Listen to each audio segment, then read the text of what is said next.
Welcome to the Awake Asia podcast. This podcast is about crossing cultures and borders to share stories about everyday people doing extraordinary things. Each episode, we share knowledge, inspiration, and stories of triumph to help you live a fitter, healthier, more purpose-driven, conscious lifestyle. My name is Luke, and along with my wife Emily and our little girl Sienna, we are the creators of awakemethod.com. In today's episode, we have David Yeung. David is the founder and CEO of Green Monday, a multifaceted social venture with the mission to take on the world's most pressing crisis of climate change, food insecurity, and public health. It's incredible. The Green Monday movement is now in 35 countries and is supported and endorsed by well-known celebrities and corporations around the globe. In this episode, we talk about how David began his plant-based journey, we chat entrepreneurship, plant-based meats, and why profit should be linked with purpose. David shares some startling stats on the impact of animal agriculture on our planet and what we can do to be a part of the change. This interview started with me messaging him the night before on Facebook, asking when he would be in Singapore. He said tomorrow. So I said it's done. I scheduled it, made the trip down to his hotel lobby, and recorded this. I really enjoyed our conversation, and I hope you do too. Awake Asia. Welcome to Singapore again. Well, it's always a great pleasure, and there's now so many options. I mean, a lot of places that we can do food tasting now. Yeah, we were just chatting about how many more options and how many more places offer plant-based products. I mean, with your Omni Pork as well. Yes. And I understand you're going to... My recent favorite is this hawker center, kind of very tiny, family run by these two brothers, the Kwan brothers. Kwan Brothers? Yes, and the tiny little shop is called Vegan Curry Rice.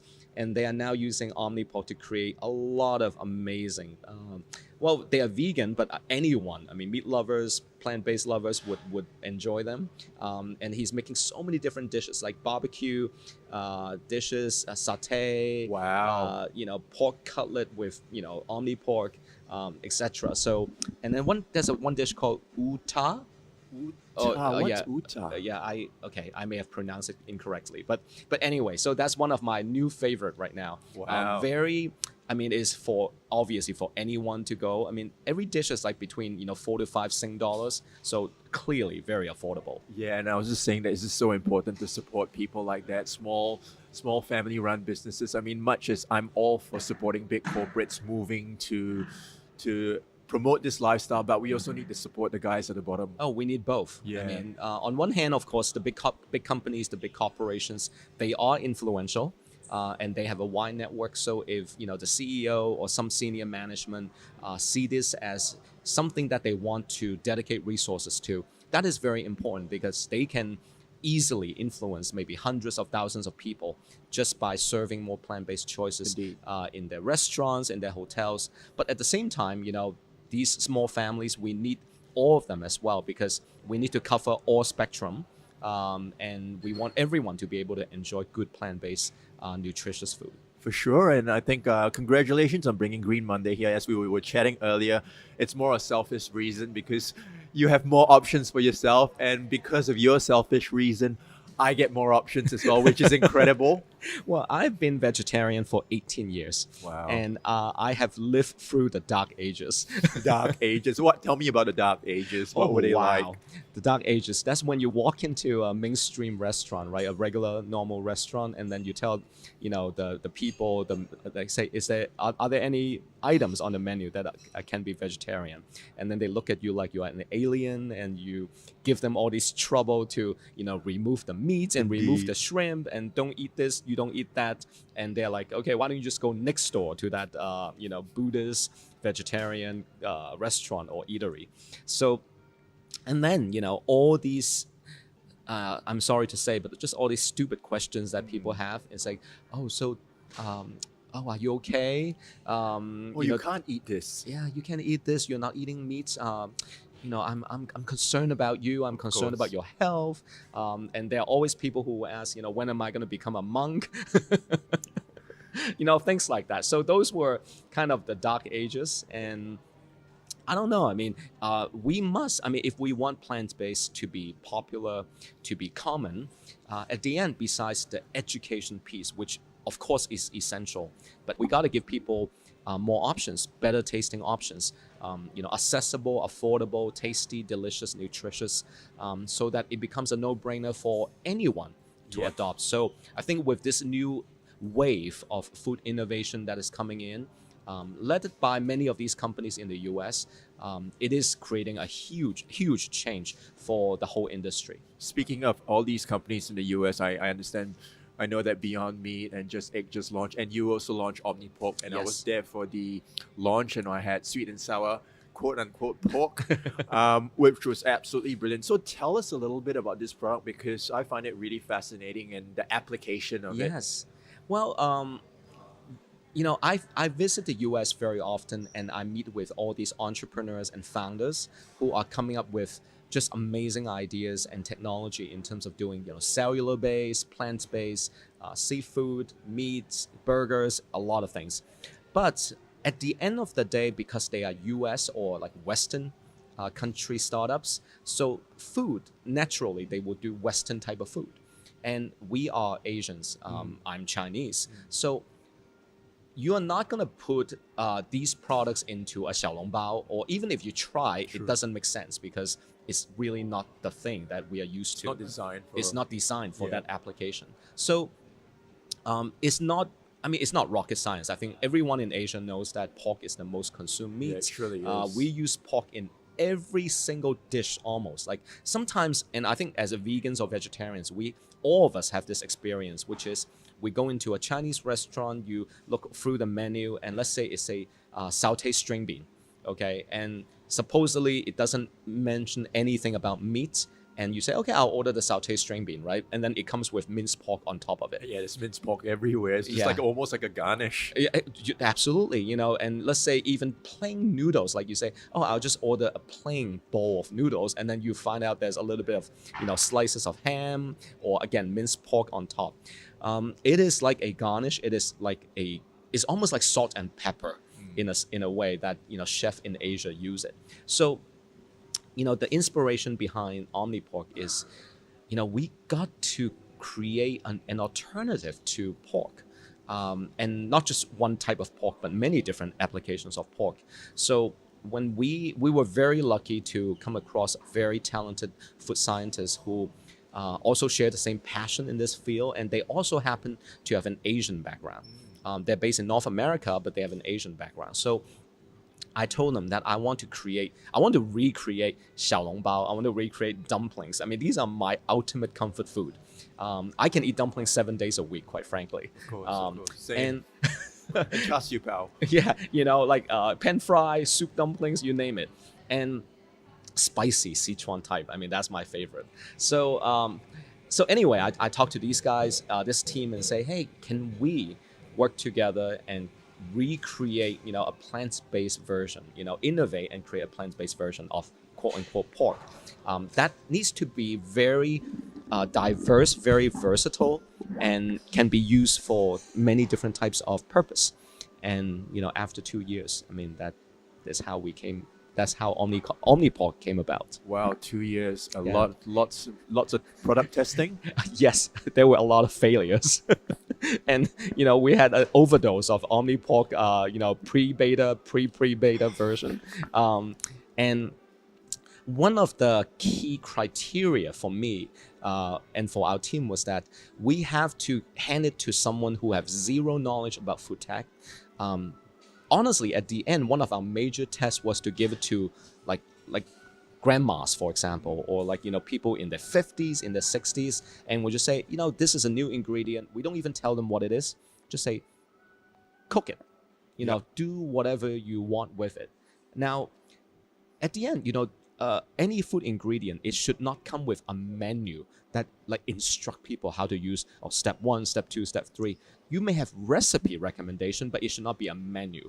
Okay, so that was our ultimate test, was when we give it to just people who are more senior age, and they end up they naturally came up with ways to cook it, whether it's pan fry, boil, steam, however way, stuffed tofu, and they were able to create amazing dishes. So that was kind of the final test. And then, of course, from a nutrition standpoint, it is far superior to real pork. Way lower in calorie, way lower in fats, no cholesterol, of course, and No then, antibiotics. antibiotic-free, hormone-free, and triple calcium, the amount of calcium in pork, and then 50% more iron. So altogether, that become the final product that we are now delivering to the market. Oh, that's fantastic. I'm actually going to put the link of OmniPork in the show notes so everyone can just Thank kind you. of see Yes. see what this is like. So I've tried it before and I'm excited to see it in more applications in Singapore particularly because like you said, there's pork in everywhere. So I want to kind of shift gears to I wanted to say blue, but Green Monday. Yes. Green Monday. So I mean, I understand that you're in 35 countries now. Yeah. Is that At least? At Yeah. least. We lose count because now Green Monday is the movement. Green Monday is both the name of the organization and also the movement itself. The movement is I don't know how many countries we're in because thanks to social media, thanks to people obviously spreading word of mouth, it is a movement that any company, any school, any individual can join immediately. All we are asking is to drop meat or reduce meat consumption 1 day a week and make it a routine, whether it's Monday, Friday, Sunday. Of course, you can choose any day that you feel most comfortable with. But the idea is let's create a framework so that all, like let's say 1,000 people in a company, they can all join Green Monday as a sustainability and wellness initiative. And the company is doing it not just because all of a sudden, you guys cannot eat meat, but rather it also create a good reason to educate, whether it's a school, the company, or the public about climate change, about food safety, food security issues, about all these kind of horrific practice behind animal farming, and about our own health too. So Green Monday becomes a super viral movement that more and more companies are signing up to on a daily basis, and restaurants, of course. I love it. I definitely want to go into what you just said about the sustainability aspect, whether it's food security, whether it's climate change, and maybe disparity in terms of the rich and the poor not getting enough food, hunger. So maybe could share some stats with us? Wow, I mean, I can go on for 2 hours just to talk All right, about these maybe numbers. in terms of, I'll give you kind of the highlights. Yep, the highlights. Or probably the lowlights of factory farming. Well, in case anyone hasn't already known, right? Livestock industry overall produce more carbon footprints than all transportation combined.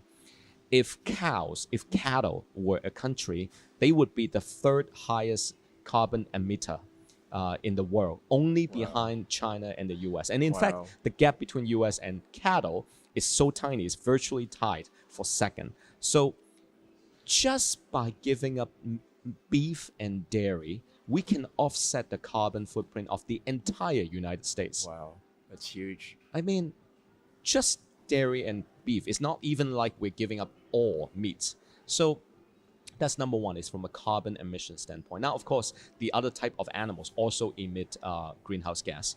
The other part is water consumption and land use. Producing meat, growing crops, feed the animals, obviously using a lot of space and land to raise these livestock before they're fed to us is a super inefficient way to produce food. Yep. In general, for beef, for example, it's 100 calories in, 3 or 4 calories out. What that means is you need to feed so much, and those animals need to drink so much water and eat so much food before they become food to human beings. And the ratio is 100 in, 3 to 4 calories out. So in terms of efficiency, I always like to say that's 3% efficiency. So essentially, we are wasting 96, 97% of resources just because we can enjoy beef, just because we want to enjoy pork. And it's also not just it's a select few, isn't it? Yes. The analogy that I always like to make is if someone were only work for 2 minutes out of an hour in your office. That person sleeps or dream or whatever, is idle for the other 58 minutes. That person only is productive for 2 minutes out of an hour. I mean, which company would hire that person, right? They'll be fired on the spot. But as a whole, as the entire livestock industry, that is how it operates. Yep. It operates at 3, 4, 5, 10%. In general, it's lower than 10%. So the whole idea of many of these food tech company, Beyond Meats being obviously the most, now a great representation of the whole industry, is that, why don't we skip this middle party?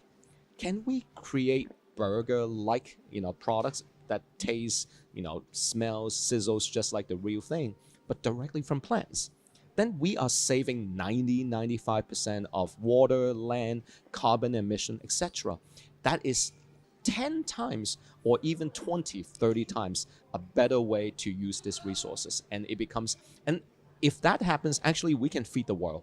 Yep. We can feed all the people in the world if everyone goes plant-based. But if you eat meat, which is resource and water intensive, not to mention carbon emission, then nowadays there are 1 billion people in the world who are suffering from hunger, 1.5 billion people in the world who do not have access to clean water. And that is not really because the earth doesn't have enough clean water. It's because all these animals are fighting for the same resources that we human beings need. Yeah, it's a completely inefficient system.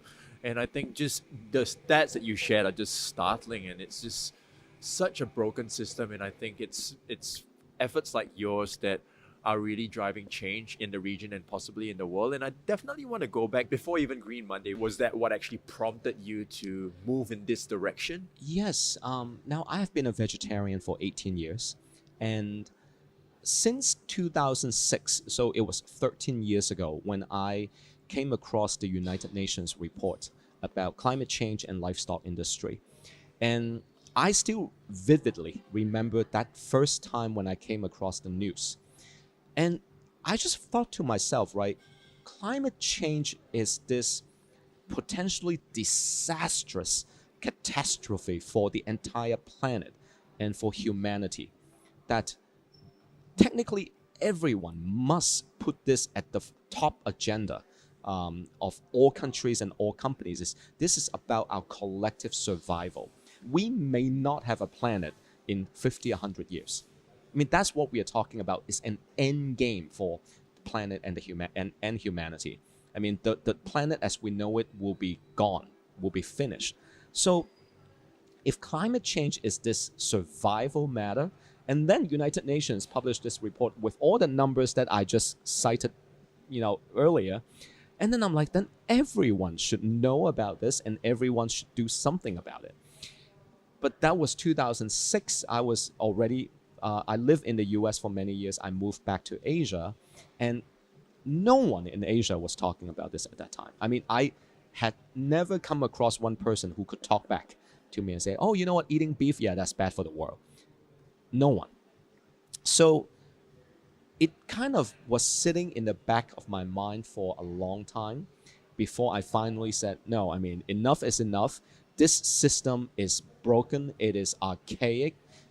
We need to completely overhaul the way we eat and the way we live for us to survive. I mean, this isn't about, I mean, I don't want to sound like, oh, this is only for the people who have higher morals, who care about animals, who love animals. Yes, of course, that part is a big reason for me to start my own journey.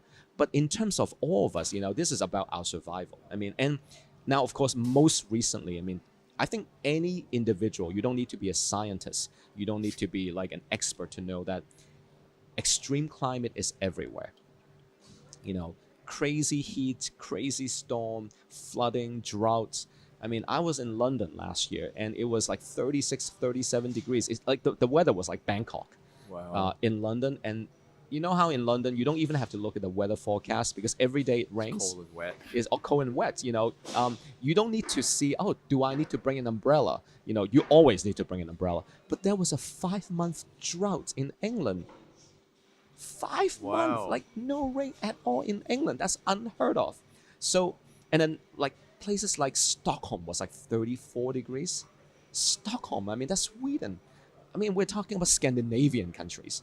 I mean, if you look at any documentaries right now, any movies, any shows, I mean, the rates that ice is melting in North and South Pole is staggering. And honestly, it freaks me out whenever I see those images, because the way ice is melting, the way the whole planet is warming. I mean, places like Singapore. I mean, there will be many parts of Singapore or Hong Kong or Manhattan that will be underwater before we know it. And quite frankly, I think it will happen in our lifetime. Yeah. I mean, not to mention the kids. So, yeah, I mean, all of these just prompt me to say that someone need to do something. And that's how we came up with Green Monday. First, the movement, and then Green Common, which is our restaurant and store in Hong Kong. And because of Green Common, we have built a portfolio of brands that we work with and we distribute for in many parts of Asia. And that's also the reason we came up with Omniport. Wow. So, I mean, I want to get your take on this because we know that animal agriculture is one of the leading causes of climate change, land degradation. But there is also this push and this move. And when I went to Whole Foods in the US, it's sustainable fish, sustainable grass-fed beef, and things like that. What's your take on that?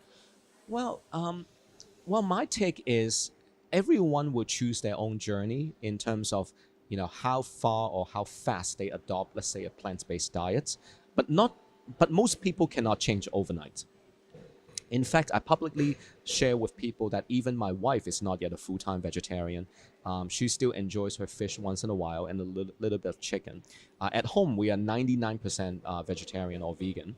But when we eat out, my wife still orders some seafood dishes, for example. So I think overall, we should not make green and not green kind of a black and white issue, which is, you know, if you do something like if you consume egg, you know, then all of a sudden you become an evil person. Different people take their journey differently. Of course.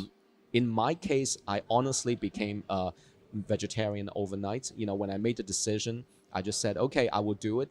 And then I decide on a certain date in fact, it was January 1st of the Chinese New Year that year. So I made the decision at the end of December, like lunar calendar December.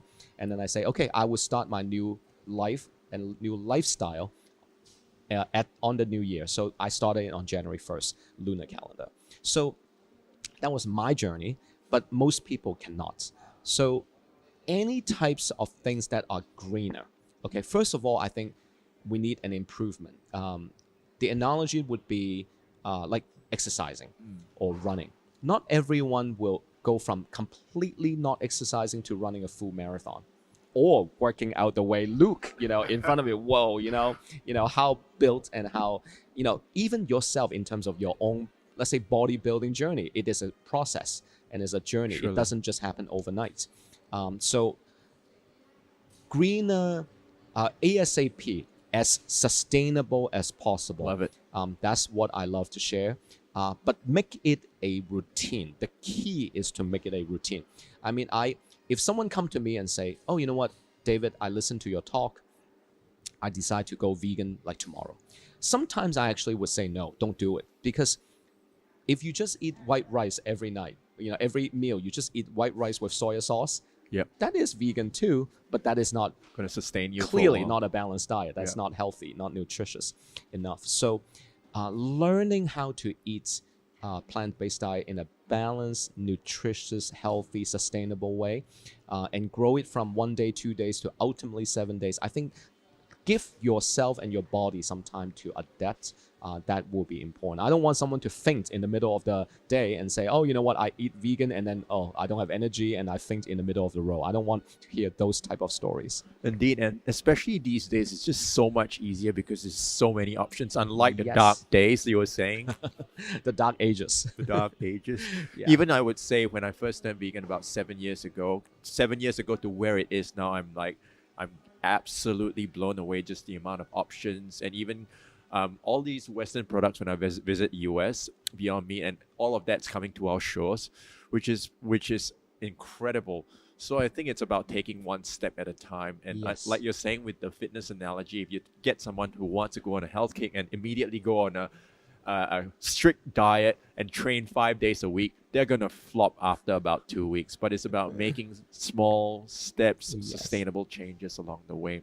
Speaking of sustainable changes, I want to go back to your beginnings, and obviously it took you a while to get to where you are right now. And run me through what it was like first turning vegetarian and then starting this movement, because as when you want to start a movement, you're obviously going to be faced with a lot of opposition and of course a lot of challenges as well. Yes. So maybe run us through what that was like. Wow, that's another version of Dark Ages, right? Oh, I love to hear it. That's more of the entrepreneurial journey and the very, very tough part of it. Well, I mean, we set out to create a social venture altogether that has the advocacy component. It also has the solution component. But that is not going to happen overnight. It takes time to build. And movement itself, I mean, it is not a movement unless you have a lot of people joining it. So how do we sign up a lot of companies and restaurants to join in the first place? We are not giving them money. We are not offering them whatever benefits, right? So why should companies or restaurant groups listen to us? Yep. And then vegetarian diet has such a negative connotation or perception to many people, unfortunately.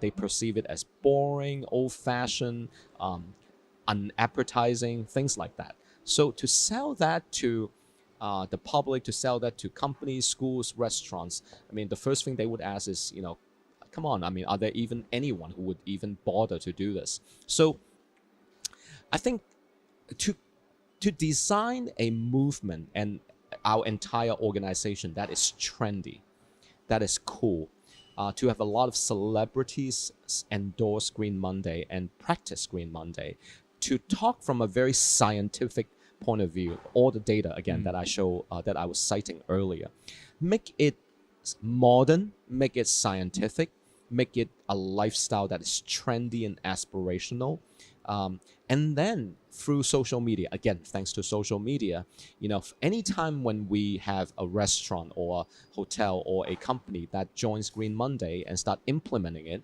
we really go out of our way to praise these companies, give them the recognition that they deserve as a green pioneer, as a green visionary, a warrior, things like that, because they are indeed pioneers. And by giving them that kind of the halo effect, that halo, Feeling that they're doing good. and then they feel good about themselves. They're like, okay, well, and also, by the way, Green Monday, we also say that you don't have to completely eliminate meats on Mondays. Just change the ratio. If it used to be 90% meat, 10% green, can you go at least 50-50? Okay, I think that becomes a very inclusive approach that any cafeteria, any restaurant can do. And then go from 1 day to 7 days, making those options become available. And once the first company or school does it, then the next one is like, okay, that's a cool thing to join. I should do it too. And they start seeing all the publicity that their peers are getting, all the recognition that their peers are getting. And it doesn't cost them anything.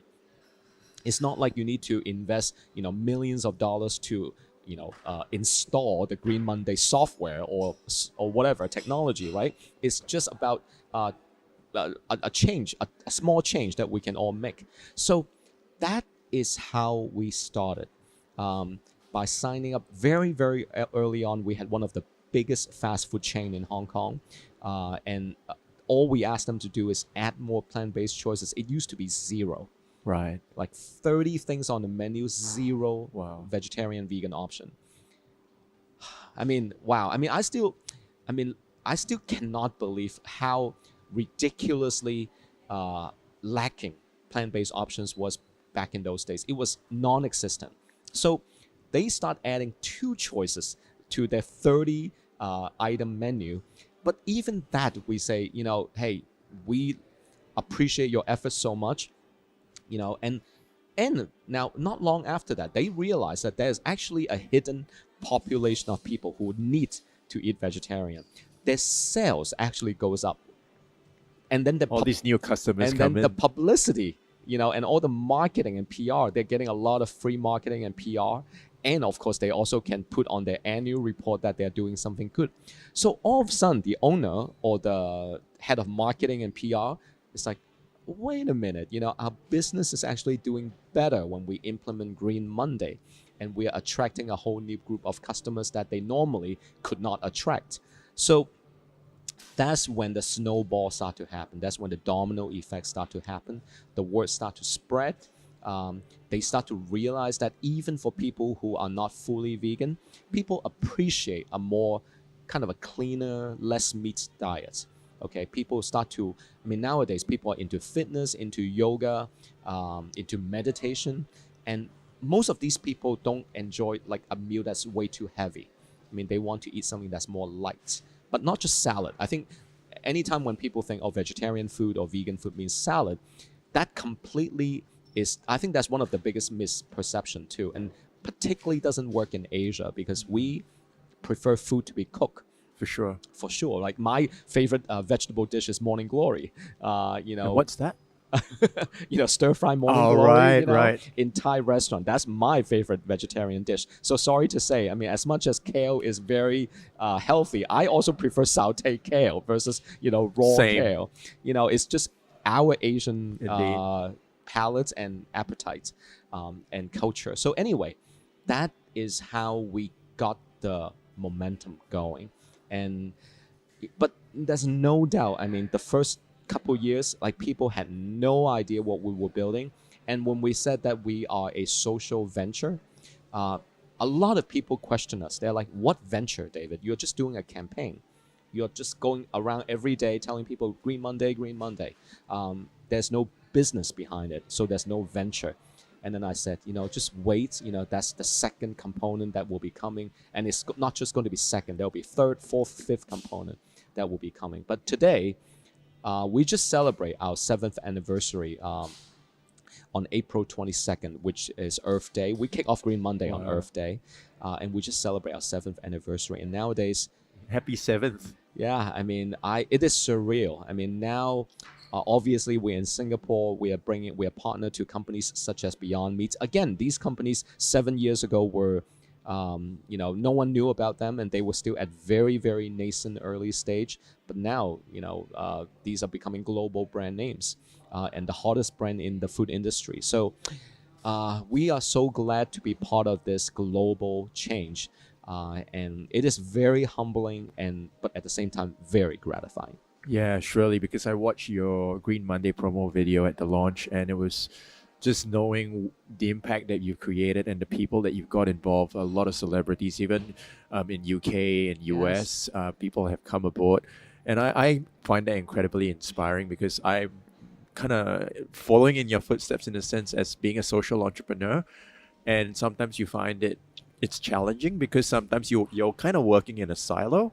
Oh, absolutely. Yes. And it's a very lonely journey. It is a very, very lonely journey, and you don't really have any reference point, especially when you're spreading, you're working with purpose. So I want to go back down to, when you first were just kind of knocking on doors and getting people onto this whole Green Monday philosophy. What went through your head when you just kept getting no's? How did you kind of overcome that negative voice and say, it's just give up? Well, I guess maybe I have the entrepreneur DNA in my blood. My family are, my dad, my uncles, they are all entrepreneurs. So I think that kind of attitude that, we are going to make it happen no matter how difficult it is. I must say, not every person is designed that has the personality to be an entrepreneur. It is tough. Now, of course, when you see the successful ones, then, it is, a glamorous story, a sexy story. And, these become like, rock stars in certain ways, in different industries, for example, like Richard Branson, Steve Jobs, right? These people, people idolize, these ultra successful entrepreneurs. But deep down, I think it is that attitude that, no matter how many no's we get, no matter how many naysayers there are who are skeptics, who have doubts. I gotta say, the skeptics a lot of times are in fact some of your closest people, your family, your close friends. I mean, I'm very blessed that my wife has been very, very supportive. Well, since the day I met her, and of course throughout the journey of Green Monday. But seriously, some of the biggest doubters and skeptics are close family and friends, and those are particularly hard to overcome because they really make you doubt yourself sometimes. It's like, okay, I mean, well, first of all, it's not like I don't have other things to do. Yeah. I mean, I can pursue a lot of career path if I want. And if I'm not such a big rebel, I can just stay in the family business and do what family second generation does, which is just continue what they have been doing. But that to me, sorry to say, I don't feel particularly excited or inspired, even though, I mean, I respect my family, of course, for being very successful business people and starting from scratch back in the 70s. So I have a lot of respect for that. But in terms of my personal journey, I guess I just want to pave my own path, blaze my own trail, and most importantly is do something that is impactful, something that I care deeply about. So I guess everyone needs to ask yourself from the deep down, which is how much you care, how much you want to make it happen, right? What just what type of courage and perseverance you will summon to go through all these obstacles. I think at the end of the day, there isn't a successful entrepreneur or any successful person for that matter. I don't care if he or she is a doctor, a scientist, a researcher, whatever profession they are in, we all persevere. It just happens that in the case of social innovation, what we are doing arguably is the most difficult thing to do, which is we are trying to change people. Yep. Trying to change people. And I think what I admire about what you've done as well is not only inspiring people and changing people's mindsets towards the way they eat and just planetary health, but marrying purpose with profit as Yes. well. And I think that is I think for a lot of social entrepreneurs out there, I think they have that struggle because suddenly they're just aware and awake, and all of a sudden, in order to be successful in a business sense, you need to make a profit. So I want to get into to your mind how you actually marry the two, and maybe you can share some tips for entrepreneurs out there to marry purpose and profit, and possibly why that is important. Well, first of all, I can tell the important part, which is I think that's the only way to keep your passion to be sustainable. Now, of course, everyone wants to get rich. Who doesn't want more money? But at what cost? At what expense? How much do you have to give up or sacrifice or compromise in order to get rich? Now, personally, I have certain value that to me is uncompromisable. No matter how profitable an opportunity is, how lucrative a business could be, if it violates or crosses the line in terms of my value, I'm sorry, I won't do it. So I think marrying purpose and profits and passion, the triple P's, right? Passion, purpose, and profits. Now, okay, do we need to make money? The answer is yes. At the end of the day, for a business or for an individual, we need to feed our family, we need to pay rent. Only by creating a profitable business can you be sustainable. However, if you can marry purpose with profits, then even if the early stage of building the business could be more difficult, but it will become much more long lasting. You won't get burned out. Like, okay, bankers, for example. I mean, I'm sure there are too many stories of bankers, traders, who they may make a lot of money, but they get completely burned out. And in fact, they may regret some of the decisions they do.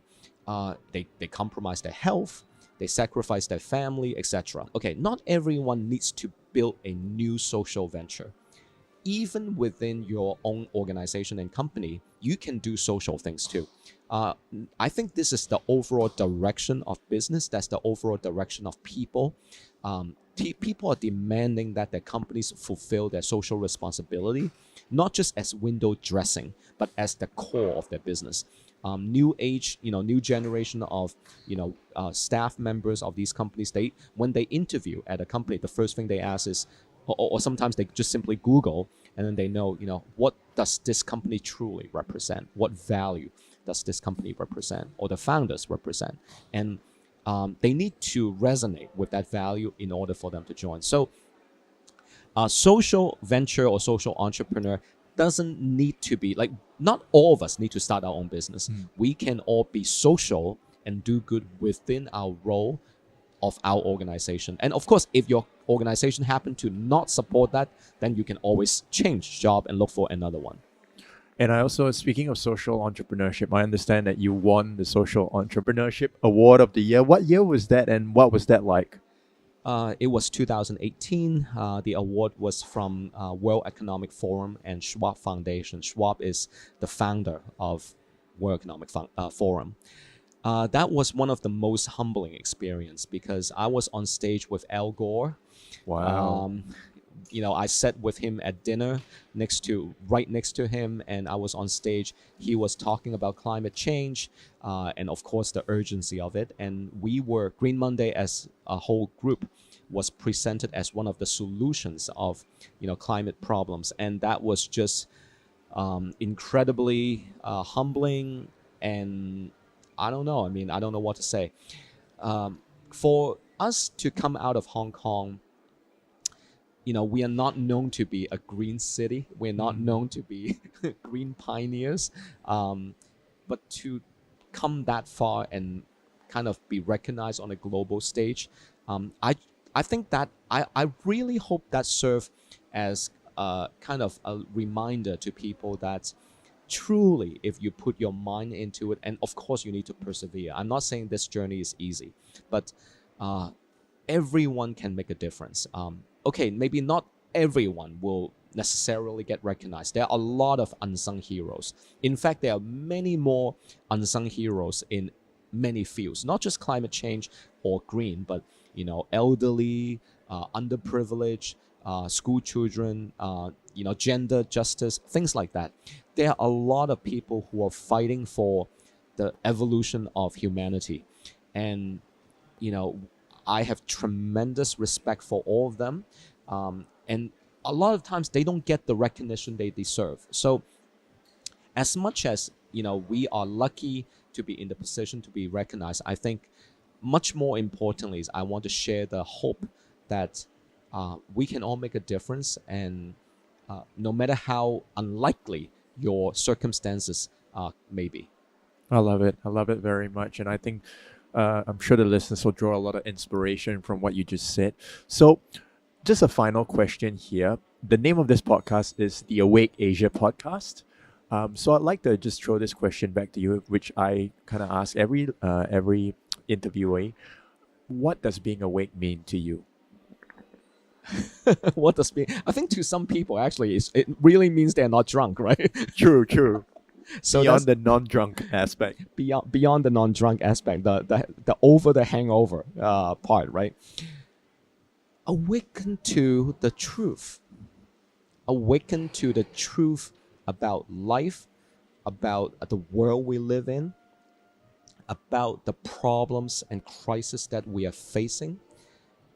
That should be the definition of awake, not just kind of sleepwalk our way through our life, right? Okay. Now, when I say that, I don't mean people are not working, but sometimes we are just kind of doing things as going through the motion, going through life as just, kind of going through the motion of, okay, wake up, go to work, report to my boss, deliver whatever that I'm told to do. But truly look beyond that, understand all these problems that our world is facing and how we can be the change, So awaken to those things. Just at the very minimum, be aware of these issues, and then ideally do something about it. We're in the generation now that information is clearly accessible. We're constantly being bombarded by information. We are on our cell phones all the time. We have an overload of information, but we have a shortage of insights. Yeah, agree. Information is abundant, but insights or, profound, inspire ideas are lacking. We need many, many more of them.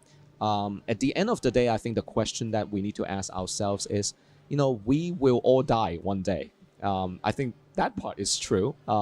And what type of legacy or what type of mark or impact do we want to leave behind, right? The day when we leave, is it just because, I party a lot, or I had 4 yachts and 5 cars and whatever, and 16 watches? Is that truly is that what is meaning to you? Especially if you know that what you have created also have incurred an impact, a negative impact to the rest of the world. So that to me is my definition of awake or awaken. I love it. That was a textbook answer. And well, thank you very, very much, David, for your time. I really appreciate all the work that you're doing. And for me, it is my pleasure. From Singapore, I'm always here to support what you guys are doing. And I'm looking forward to more of these options available. And not just that, but people waking up and just being conscious of their consumption. And I think it really starts with what you have on your plate, because I think that is the first pathway to a more conscious life. I cannot agree more. Thank you. Thank you for having me. Thank you.